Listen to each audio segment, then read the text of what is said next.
सभी को प्रणाम, नमन, अभिनंदन। जय श्री राम। जय जय श्री हनुमान जी महाराज। जय जय श्री हनुमान जी महाराज। जय जय श्री हनुमान जी महाराज।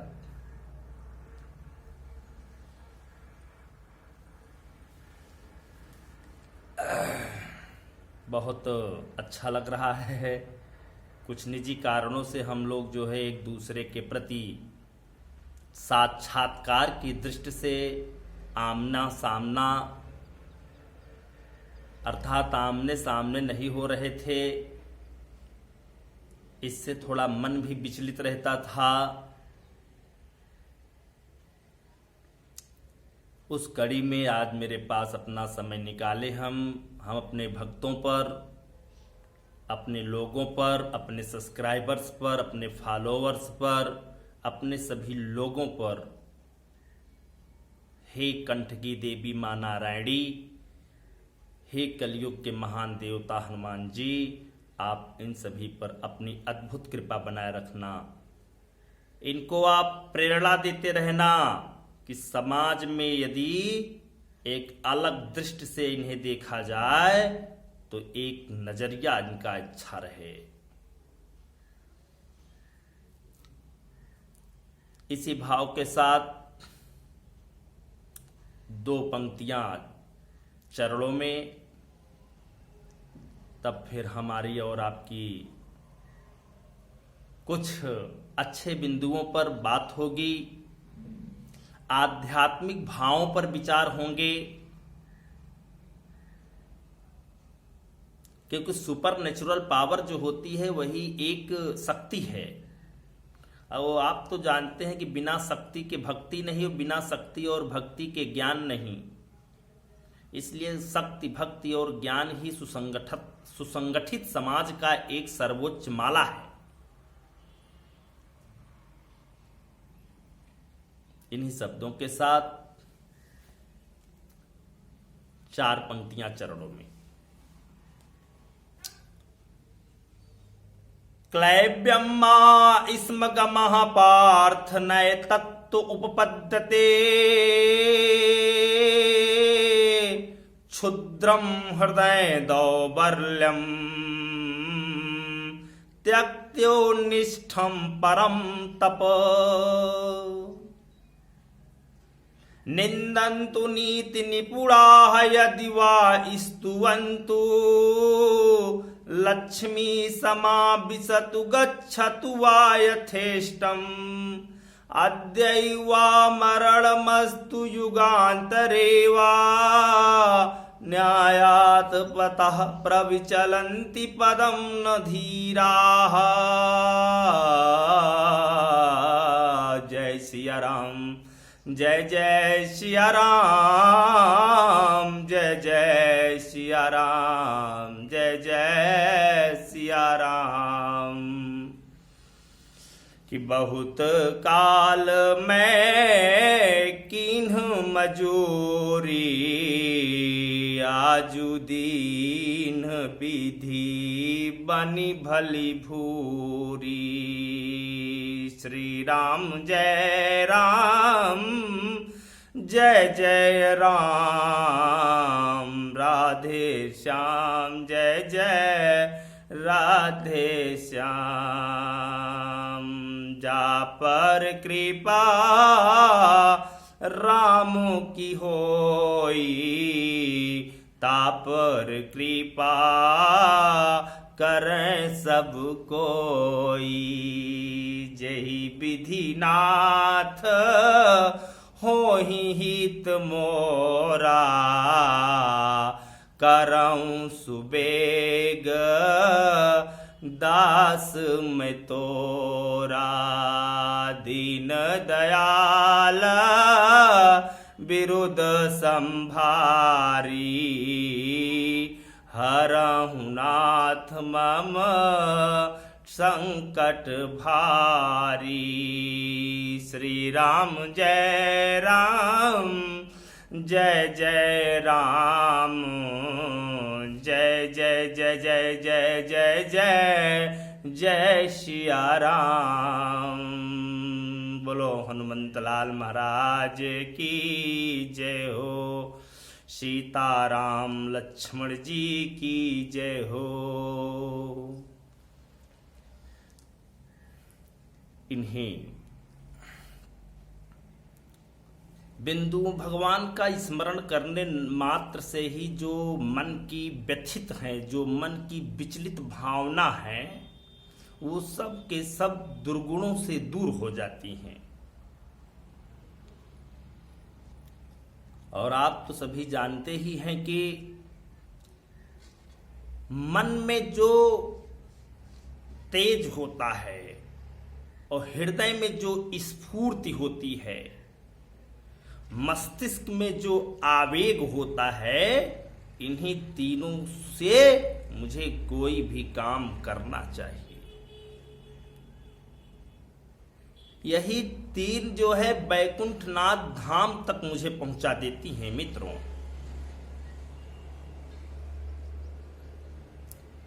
तेज, स्फूर्ति, आवेग, इन तीनों में बहुत बड़ी जो है अमरत्व का ज्ञान जो है हमें प्राप्त होता है। यही तीन होश, जोश और खामोश के शब्दों से परिणित हैं। यही तीन निर्भीक शब्द हैं। दुनिया में अगर कोई भी कार्य करना है तो निडर और निर्भीक बनकर के करना है। अगर आप निडर रहेंगे और निर्भीक बने रहेंगे तो आप पर राम और हनुमान जी की कृपा बनी रहेगी। दोस्तों, मित्रों, भाइयों, बहनों, और आप जैसे जानते हैं कि अमिता और नमिता दो शब्द होते हैं, अमिता और नमिता। इन दोनों शब्दों में एक शब्द अर्थात नमिता कहता है कि मैं अर्थात दूर के ढोल सुहावने होते हैं। दूर के ढोल सुहावने होते हैं। और अमिता अर्थात कहता है कि समाज कल्याण में मैं समाज के लिए क्या करूं। और दोनों शब्दों के बिना कोई कार्य आज तक संभव नहीं हुआ है। अमिता और नमिता अर्थात समाज के लिए और दूर के ढोल सुहावने होते हैं। इन दोनों के लिए मुझे कल्याण रूपी शब्दों को ध्यान देना होगा। भाइयों बहनों, समाज के आज कल्याण के लिए देखिए हनुमान जी हम लोगों के बीच में विचरण कर रहे हैं। जैसी रही भावना जैसी, ता देखी मूर्ति तैसी। हनुमान जी पहले ये देखते हैं कि आपके अंदर भाव क्या है, क्योंकि हनुमान जी आज देखिए जो है कभी कभी मुझे सुनने में आता है कि इन्हीं चार वर्णों में युद्ध हो रहा है, ब्राह्मण, क्षत्रिय, वैश्य और शूद्र। लेकिन मैं एक छोटा सा आपको बिंदु बताता हूं कि कलयुग के सबसे महान देवता हनुमान जी ही हैं, जिनके पास चारों गुण एक साथ है। भाइयों बहनों, हनुमान जी ही ब्राह्मण हैं। हनुमान जी ही ब्राह्मण हैं क्योंकि हनुमान जी ब्रह्म को जानते हैं, क्योंकि हनुमान जी जनेऊ को जो है धारण करते हैं। हनुमान जी ब्राह्मण भी हैं क्योंकि जनेऊ धारण करते हैं। मित्रों, हनुमान जी क्षत्रिय भी हैं क्योंकि हनुमान जी अगर आप देखिए पूरे त्रेता युग में से लेकर के आज तक देख लीजिए तो हनुमान जी के हाथों में गदा हमेशा रही है। कार्य हनुमान जी चाहे छोटा करने के लिए गए हों, चाहे बड़ा करने के लिए गए हों, चाहे किसी से मिलने गए हों या किसी के शुभ में गए हों, लेकिन गदा को उन्होंने कभी नहीं छोड़ा है। नहीं तो आप कमेंट में मुझे लिखना कि कहां गदा इन्होंने छोड़ करके गए। गदा इनका जो है सबसे बड़ा शस्त्र और शास्त्र है। शास्त्र ये नहीं बताता है कि आप हमेशा लड़ाई करो, किसी के साथ बेकारी करो, लेकिन शास्त्र ये बताता है कि अपनी रक्षा के लिए आप गदा को जरूर लिए रहो। ये हनुमान जी बताते हैं। तो हनुमान जी ही क्षत्रिय भी हैं। हमेशा जो है हनुमान जी ने अपने गुरु सूर्य को माना, और जैसे सूर्य भगवान सुबह से शाम तक जो है न्यूक्लियर एनर्जी की तरह कार्य करते रहते हैं, एनर्जी और केमिस्ट्री ही इनकी सबसे बड़ी देन है। और सूर्य सुबह से शाम तक चमकता रहता है, दमकता रहता है, लेकिन सूर्य में ऊर्जा उतनी ही बनी रहती है। विश्व में ऐसे कोई नहीं जिसके पास ऊर्जा इतनी बनी रहती है। वो सिर्फ और सिर्फ तो हनुमान जी ही हैं। लेकिन हनुमान जी को भी भूख लगी है समय समय पर, लेकिन सूर्य को कभी आपने ये नहीं देखा होगा विचलित भाव से। जब सूर्य पर ग्रहण लगे होंगे, जब सूर्य ग्रहण कभी लगा होगा, तो निश्चित है सूर्य के ऊपर संकट जब आएगा तो निश्चित है सूर्य अपनी भी रक्षा कवच में अपने को जो है ढकेगा। क्योंकि जब सूर्य सुरक्षित रहेगा तभी हम लोग भी सुरक्षित रहेंगे। और जब सूर्य पर थोड़ा बहुत जो है आपातकालीन व्यवस्था आ जाएगी तो हम लोग अपने पर भी नहीं, अपनों पर भी खत्म हो जाएंगे। ये हैं भगवान सूर्य और ये हैं हनुमंत लाल। तो याद रखना हनुमान जी जो हैं क्षत्रिय भी हैं। हनुमान जी ही वैश्य भी हैं, क्योंकि कभी आप देखिए तो हनुमान जी व्यापारिक योग में जो है लंका गए थे और समुद्र को पार करके गए थे।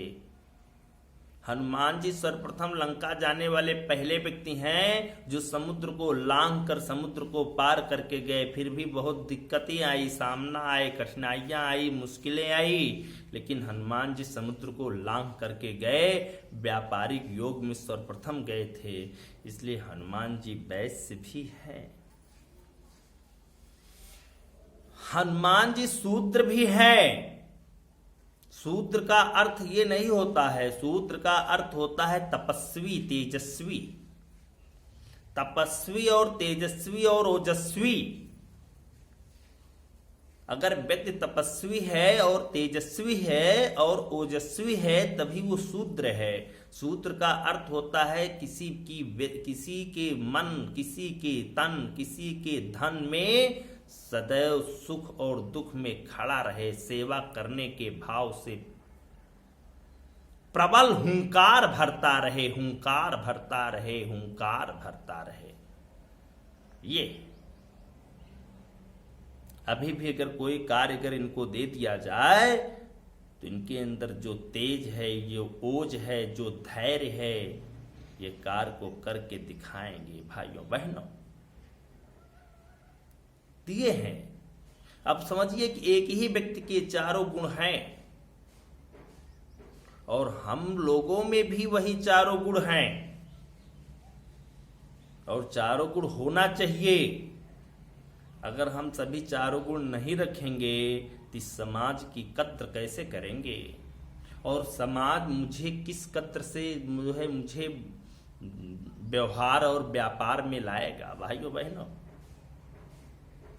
इसलिए हनुमान जी एक ऐसे देवता हैं जो 32 योजन तक शिकार करते हैं। एक योजन में 4 कोस होता है। अब आप समझिए 32 योजन में जो है 128 कोस होगा। 128 कोस तक ये शिकार करने की क्षमता रखते हैं भाइयों बहनों मित्रों, भाइयों बहनों मित्रों। इन पर जितनी कृपा है, आज आप देखिए जितनी मंदिर हनुमान की है उतनी श्री राम की नहीं है, क्योंकि भक्ति से सब कुछ है और भगत के बस में है भगवान। इसलिए समाज के कद्र और समाज की प्रेरणा अगर आपको लेना है तो हनुमान जी की पूजा करना है। और जिनके ऊपर हनुमान की थोड़ा बहुत कृपा हो गई, समझो कि उनके ऊपर नारायण की कृपा है।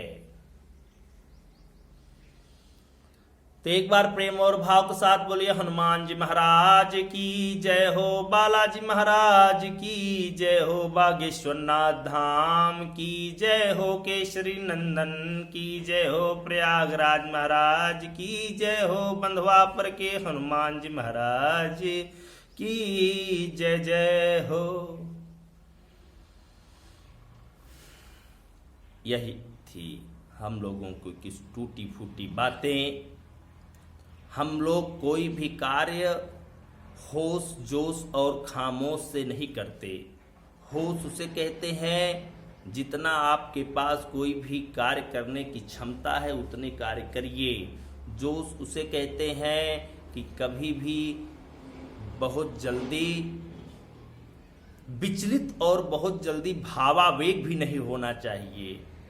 और खामोश बहुत ऊंचा शब्द है।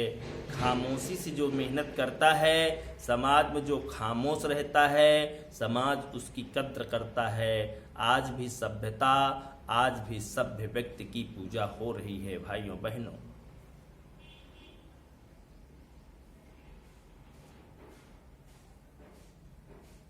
अगर हम कोई कार्य निडर और निर्भीक भाव से करेंगे तो निश्चित है हम एक न एक दिन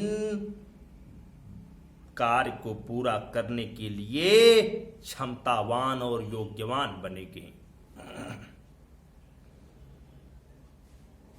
कहा गया है कि उत्साह संपन्न मदीर्घ सूत्रम क्रिया विधिज्ञम व्यसने सुशक्तम शूरम कृतिज्ञम दृढ़ सौहदच्च लक्ष्मी स्वयं याति निवास हेतु।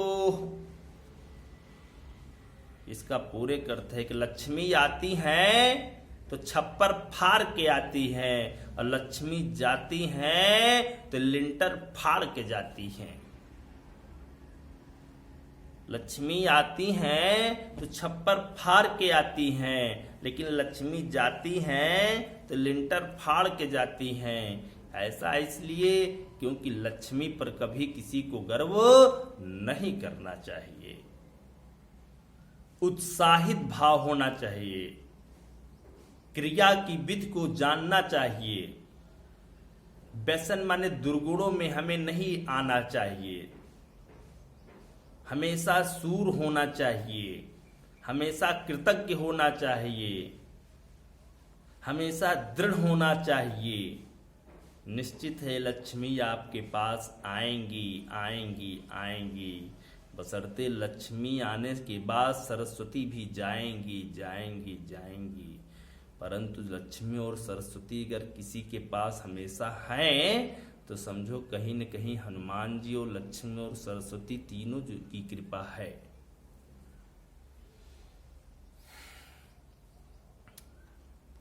आज समाज में मैं देख रहा हूं कि लोग बहुत तेजी से दुर्गुणों में जा रहे हैं। लोग जो है व्यसन में बहुत तेजी से लिप्त हो रहे हैं।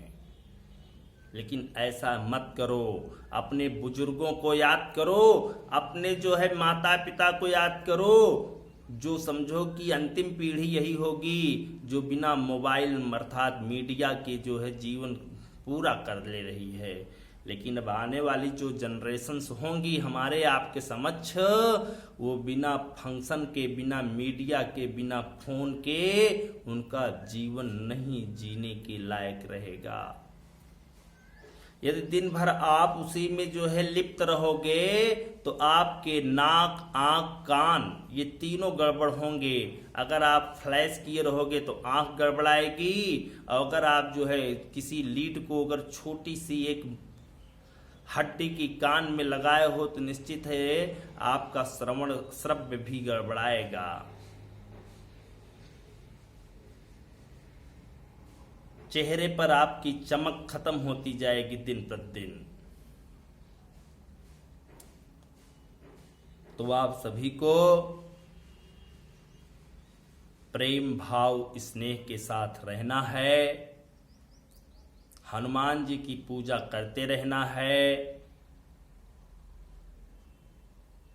हनुमान जी हम लोगों के रक्षा और कवच की तरह हैं। जिस तरह कर्ण के पास जब कवच कुंडल था तो कर्ण को मारने के लिए अर्जुन को बहुत प्रयास करने पड़े, लेकिन जब तक इंद्र भगवान स्वयं ब्राह्मण का वेश धारण करके उनके कवच और कुंडल को नहीं ले लिए, तब तक अर्जुन जी महाराज अर्थात भगवान श्री कृष्ण के दोनों लोग मिलकर के कर्ण को मारने में निष्फल रहे।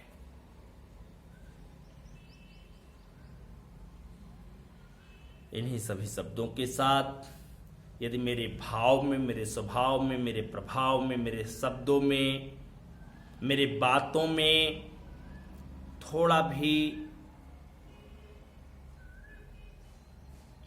गलतियां हुई हों, स्नेह में कमियां आई हों, तो मैं आपसे क्षमा प्रार्थना करना चाहता हूं। किसी भी बात में आपको ठेस नहीं लगने दूंगा। मान लो लग ही जाएगी तो क्षमा प्रार्थना करने के लिए मैं खड़ा हूं। मुझे जो आप कर्तव्य पथ दे दिए हैं, उस कर्तव्य पथ पर जो है आपके समाज के लिए रक्षा और कवच और कुंडल की तरह खड़ा रहूंगा। भाइयों बहनों,